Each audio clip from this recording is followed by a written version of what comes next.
You are listening to the Slow Living Podcast, and I'm your host, Stephanie O'Day. What if I told you that you could truly have the life of your dreams, the life you've always wanted, one filled with abundance, joy, and a sense of purpose? It's absolutely possible, and I see it each and every day with my coaching clients. It all starts with learning how to slow down. You deserve to live the life you've always dreamt about. Let's get started.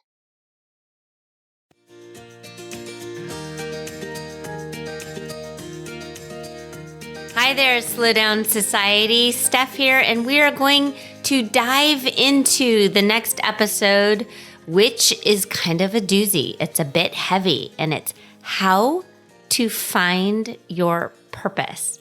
And we do have a listener question that came in that I'm going to play for you. It was a voicemail question. And at any time, if you'd like, you are always welcome to email me questions, email me topic ideas, or if you are feeling brave, then you can be like Chelsea and record your own question in your own voice, and we will play it on the podcast. You can get all of that information at StephanieO'Day/podcast. So today we're going to talk about finding your purpose and setting goals with purpose and having intention. And so as we know that the second step when it comes to kind of slowing down and living a life on purpose and a life that you love living and you wake up every day and you're excited to get going because you have this sense of just achievement and life is happening for you and with you instead of life happening at you or just something that you need to get through or endure. And it's really interesting because that's not how we are raised in today's sort of modern society. Children are asked at a very young age, what is it you want to be when you grow up? And it's always a profession or a job. And some kids now, I think, know what the word entrepreneur is and know what like creating your own businesses and creating a job of your dreams. But I certainly wasn't raised that way. I was certainly in school was told the name of jobs as my end goal. And that's for the longest time, I thought I wanted to be a veterinarian. And then I wanted to be a teacher.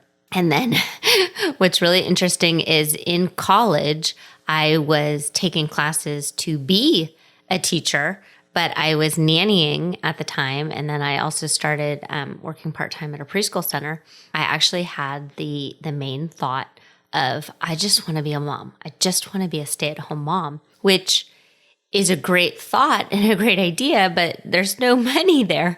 And so I knew in order to live in the area that we live in, which it happens to be the San Francisco Bay, I needed to make money. It wasn't a possibility to be a stay-at-home mom unless we hit the lottery, which didn't look like was going to happen because I'm super frugal and wasn't interested in playing the lottery or gambling. So when it comes to this sort of overarching find your purpose, find what it is that you're supposed to do, and then go out and do it. It's not something that is sort of handed down through us, usually from either from our parents or from school or from teachers. We end up just sort of doing what needs to happen in order to fulfill the boxes and check it off and what's going to be on the test and what do I need to study for and what do I need to learn in order to pass this test or get this degree or diploma or pass this course. And at the time you're doing it, you're following the to-do list and you're following the checklist and you're getting to the next thing in order to graduate, in order to get the job, in order to get the line item on your resume, to then become whatever it is this job is or this profession is. But that's not who you are. And that's not necessarily what your purpose is. So I did record a podcast episode a while ago, and it was matching your identity to your integrity.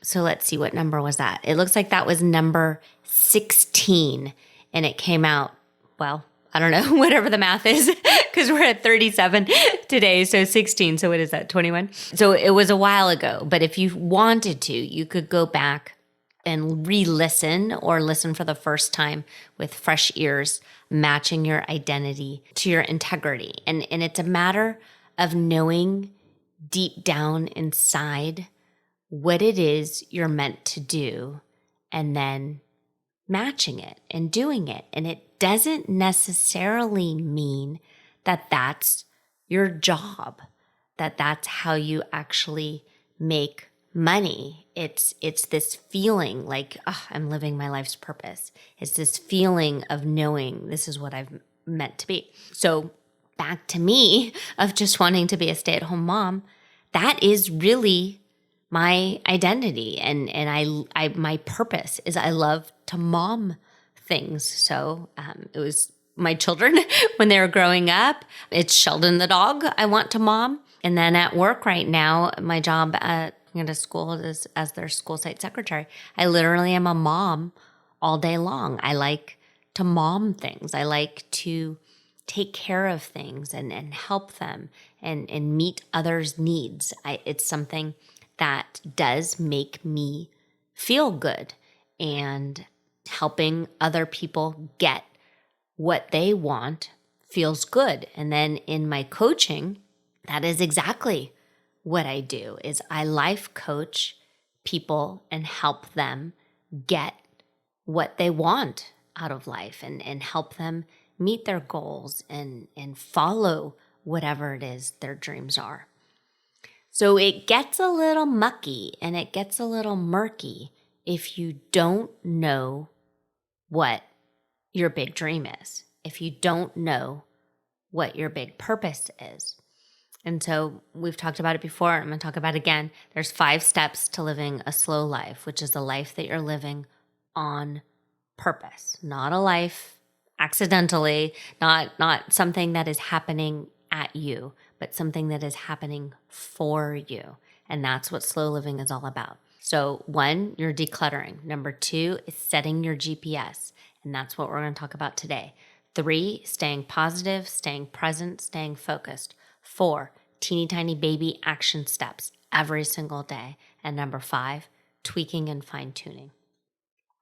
But if you don't know what your GPS should be pointed to, if you don't know what you're headed towards, if you don't know how to get that sort of fulfilled feeling, what happens?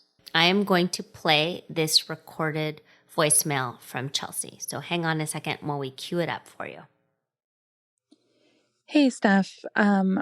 Maybe you've answered this before, but how do you find a goal? How do you figure out what you want to do after having kids and changing my life? I'm lost. I feel like I'm this mom and I don't have a outside purpose outside of making sure everybody's life runs smoothly. Thanks.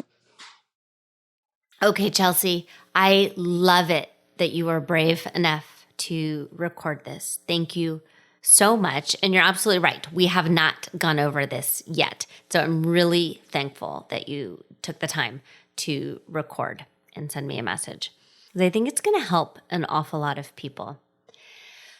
So let's take a big kind of backward step here. And what I like to do, especially with my one-on-one coaching clients, is ask them where they see themselves in 5 years. And that is how we set their goals. And so since we go through the steps as outlined in the Simple Shortcuts to Peace course, we start with their time management and their finances and their health and their relationships and their organization. So when you look at each of those things, Where do you see yourself in 5 years? What is your wake up time? What is your bedtime? How do you spend the majority of your time? In your health, what does it look like? What is your body shape? What is your stamina? Are you able to run a mile? Are you able to walk up a hill? Are you able to do 5 push-ups? Are you able to do a pull-up? Because I got to tell you, I am still not there. I am not able to do a pull-up, but it has consistently been on my list. That said, it is not something that I'm actually working towards. I am not taking teeny tiny baby steps every day in order to do a pull-up. So those type of things with your finances in 5 years. What does your bank account look like? What does your debt look like? Do you have an emergency fund in place? Are you adequately funding retirement accounts? Do you need a new day job in order to make ends meet? Are you living beyond your means and you actually need to declutter a little bit and sort of realize that I need to shave some things down here in order to meet my long-term financial goals? So that is what goal setting is. And that's how you set goals. But for your overarching life purpose, what it is. So for me, a little bit ago, I said, I just want to mom all of the things. And that's me. That is in my DNA. I can't help it. I cannot step over the squiggly worm on the sidewalk. I have to save the worm. I have to help the people and do the things. I can't walk by someone who's struggling. I need to help them. And so that's what makes me feel good and gives me a sense of purpose. It's different for every person. And my best suggestion for you is to unplug for a bit and kind of go dark. And if you can, spend some time out in nature. Barefoot, it sounds silly, but there's a lot of research about grounding and just stepping outside and feeling the grass under your feet and feeling the dirt and not having an agenda, not giving yourself a timeline like, okay, here I am out in nature. Come at me, purpose. Hit me with it. What is it? No, it's not that easy. And if it was that easy, everyone would feel fulfilled. Everyone would feel like they're living their life on purpose. But I think you know deep down inside that there's an awful lot of people who are just going through the motions, who are just checking off the boxes, who are just doing the next thing that gets thrown at them. And they aren't necessarily living the life of their dreams or living the life they want on purpose. So for you, you said in your voicemail that you're having a hard time figuring out who your identity is outside of being a mom. So let's examine that a bit.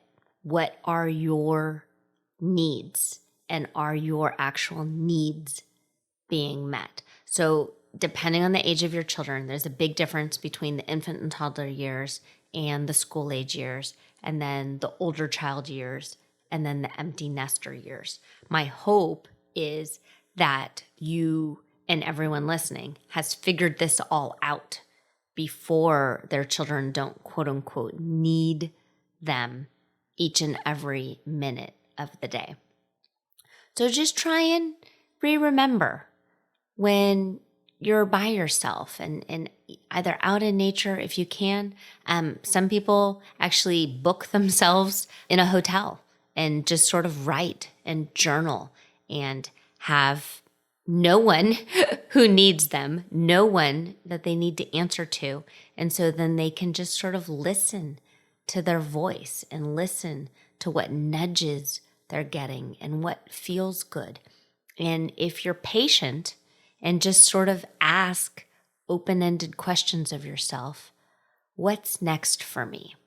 If I could do anything right now, what would I do? And sometimes, at least when I ask myself that question, the answer is take a nap. And it's silly, but because there are times, unfortunately, that I am a little sleep deprived, taking a nap is fantastic. And feeling refreshed and then coming back at those questions with a fresh mind is uber crazy helpful. So if you find yourself at a block and you're just too overwhelmed and too exhausted to even answer these questions, take a nap. Just to unplug everything and go take a nap and try it again later. Some questions that get thrown at people are, if money was no object and you didn't have to do something in order to make ends meet, what would you be doing? And so for some people then, having that type of question, the answer just sort of floats out. There's also, I talk about it in, there was a 3-part series that I did on the podcast of the success secrets, and they happen to be episode 21, 22, and 23. I can't remember which success secret it is off the top of my head, but one of them I talked about how you are an entrepreneur, but then also do not quit your day job. So I think for some people, they think that their day job and whatever it is that they do to make money has to be this life purpose and has to be magical and amazing, and all of the things are checked off by this dream job. But if you've got any sort of job, any sort of anything, even if you fully work for yourself, there are going to be good days and there are going to be bad days, because that's just how life is. There are going to be days when the computer breaks or the printer jams or a client falls through or whatever it is you're working on doesn't work the way you wanted it to, the way you imagined it to. And you're going to want to give up, and you're going to want to sort of throw your hands up in the air and say, this is not meant to be. This is not what I'm supposed to be doing.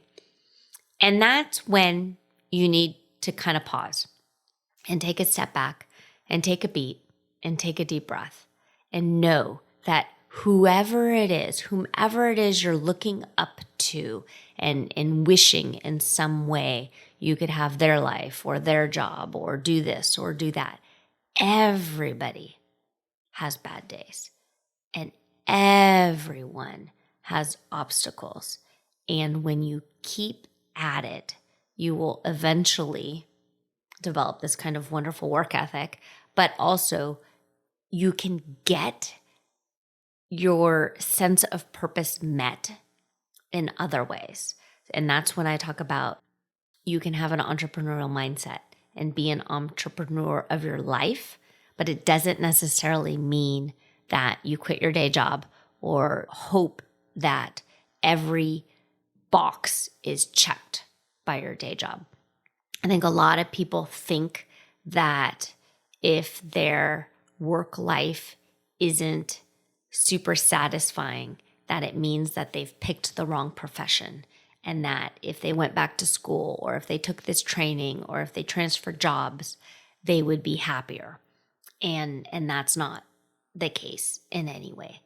Your happiness needs to come from within, and you need to find a way to have all of your needs met, but not hope that this huge overarching sense of purpose comes from any sort of profession. And I think sometimes, unfortunately, children, and then children that now turn into future adults who then reach out to me because they feel a little blah, are disappointed that they did all of the things correctly. They went to the good school and they got the good job and they got married and they got the house and they have the 2.5 children and they've got the golden retriever in the yard and the living room is decorated by what they saw on Pinterest, and they still feel disenchanted. And so then they feel like they're missing something or something is wrong with them. And I'm going to tell you right here now, there is nothing wrong with you. You are absolutely perfect and wonderful. And it doesn't mean in any way you're on the wrong track. So just take some time and really sort of plan out where you want to be and where you're going. So in my personal life right now, where my 5-year plan, 10-year plan is arcing out to be is retirement. So that is where I know I'm headed. And I am trying to do the things now that will set me up later for a healthy, happy, and okay financially retirement. So I know that I do not want to be an unhealthy retiree. So that means even though I would really rather sit on the couch and eat the cheesecake with a fork while binge watching TV. And right now I'm totally enthralled with the television show Younger. So I don't know if you've seen that, but it's a great TV show and it's on Hulu and there's way too many seasons and I'm highly addicted. But in another way that's kind of fun is it takes place in a publishing house. And because I've written books and have had conversations with editors and different marketing people, it's fascinating to me. So I love it. But that is what I really want to do. So that's what my inner voice at times whispers. It's like, Steph, just eat the cheesecake. And yes, I am A-okay here and there with sitting on the couch and doing all of these things and binge watching and eating cheesecake. But when I look at the huge overarching trajectory of where I'm heading, here and there, I can do that. But not on a day-to-day basis, not on an every other day basis. If I want to get to where I'm going, I have to kind of keep track and do the things that I don't necessarily want to do, which is go for a walk, go crank out some push-ups, go put on some funky 80s music and have a dance party and get my heart rate up. Those are the things that have to happen in order to make the future me then look back on today and feel proud. And I think all in all, that's what life is. And your life purpose today, Chelsea, might not necessarily be your life purpose later down the road. And that's okay because you can pivot and you can tweak and you can fine tune. And it doesn't mean that there's anything wrong with you. You might be working hard towards some sort of career path. And then all of a sudden you start realizing that all of the people you're coming across aren't happy and they're miserable and they hate every aspect of their job. And you realize, I don't want to be that person. I don't want to be stuck in a job where I hate all of the people and I hate all of the actions and I hate all of the activities. And it doesn't matter what they pay me. I don't like it. It's not something that I'm interested in. So then that's when you pivot and that's when you change course. But if your great, big, huge, long-term life plan has these sort of incorporations of what's outlined in the Simple Shortcuts to Peace course of health and finances and your relationships and your house and your home life all working in a cohesive way, if that's what you're heading towards, you're still heading towards it. You're just realizing that right now, in the here and the now, this particular career path or this particular job or this particular event isn't going to get you there. And that's where you can tweak and you can fine tune. And then when it comes to what you want to role model for your children, that's another really great way to sort of get a vision of where you want your purpose to be. And what do you want your children to think of you? And what type of role model do you want to be for them? And if someone was going to write down a list of 5 or 6 adjectives on how they would describe Chelsea, what adjectives do you hope and wish they would write? And if you are not currently embodying maybe some of those wishful thinking adjectives, then that gives you another something to sort of drive towards. If you realize that you're kind of a super driven type A person and you really wish you were a bit more type B, or vice versa, then you've got something to work on. And that there will give you a sense of purpose. I don't know if it's still up on the site. I'm going to have to see. I've gone through a few different incarnations of my StephanieO'Day.com website. But at one point, I had written about going on a vision quest. And that's because our family had gone to Crater Lake. And Crater Lake is this gorgeous, beautiful, super deep lake in Oregon. And the water is so blue and so just amazing. And you just kind of want to dive in, but I think they don't even know where the bottom is in some places. So maybe you don't dive in. But you can sit and you can stare. And on one of the placards that the Park Services had put up along the way, along one of the paths that we were taking, it said that Native Americans would travel to Crater Lake. Back, I'm sure it wasn't called Crater Lake then, but they would travel and they would just sit and they would stare. And they called it going on a vision quest. And then all of a sudden, if they were calm and they were peaceful and they tried to quiet their mind, ideas would pop in and thoughts and visions. And then that would give them a sense of purpose, a sense of knowing what the next step is. So then they could then program their sort of metaphoric GPS and they knew where they were headed. Okay.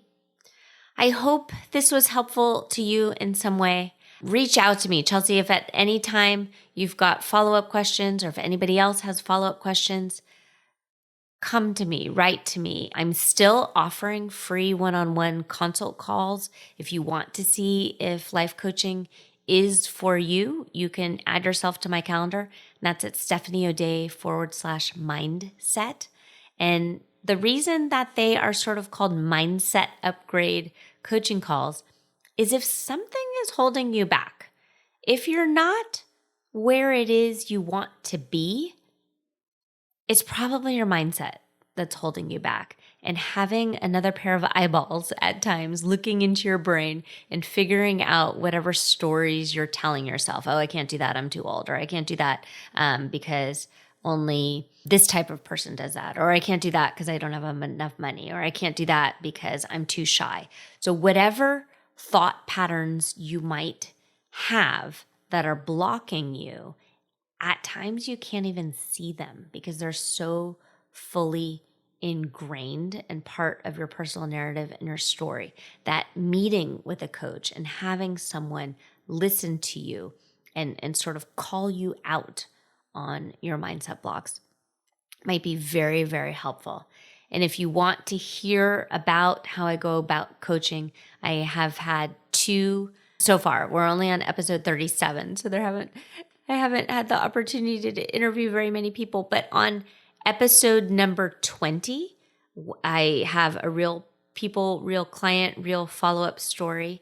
And on episode number 35, we have them. So you can listen in and you can hear how I interact with people. And if you think it would be helpful to you and help you map out your GPS and help you find your life purpose and help keep you accountable, please know that is what I do, and I do it really well. All right, pretty people, thank you for being here. Consider yourself loved and hugged, and I will see you next time.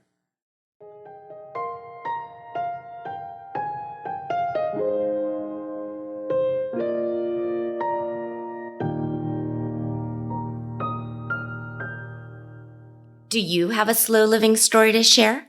Leave me a voicemail at StephanieO'Day.com/podcast with any questions, comments, feedback, or testimonials, and I will be sure to include it in an upcoming episode. Also, if you found value in this episode, please share it with your family and friends and subscribe through your favorite podcast provider. The more you share, comment, and leave positive reviews, the more people we can reach and share the slow living lifestyle and messaging. Thank you, Slow Down Society, and have an absolutely wonderful day.